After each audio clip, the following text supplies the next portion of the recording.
Akibat angin kencang disertai curah hujan tinggi, yang menimpa sejumlah wilayah di tanah air pada bulan Desember tahun ini, tidak sedikit membuat kerusakan baik lingkungan umum maupun milik warga.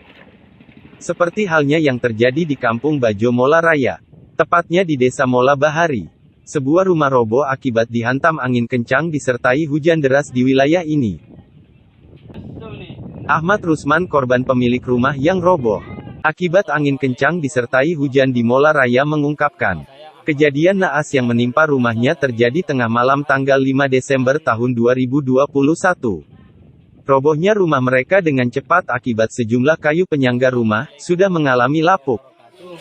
Nama saya Ahmad Rusman, saya berasal dari Desa Mola Bahari, dan kejadian tadi malam pas jam 11:48 terjadi. Tempat tinggal kita telah roboh, dan itu pun karena kayunya semua sudah rapuh. Dan harapan kita ke depan dengan pemerintah Desa Mola Bahari dan pemerintah setempat yang ada di Kabupaten Wakatobi, mudah-mudahan ini semua mendapat respon dan mudah-mudahan mendapat tanggapan yang lebih baik.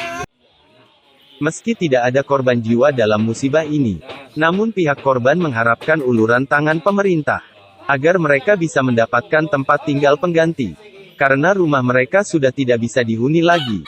Sementara itu pemerintah Desa Mola Bahari merespon cepat kejadian yang menimpa warga mereka, dengan memberi bantuan sementara, agar korban angin kencang bisa menjalankan aktivitasnya kembali. Dari Wakatobi, Boy Sandi melaporkan.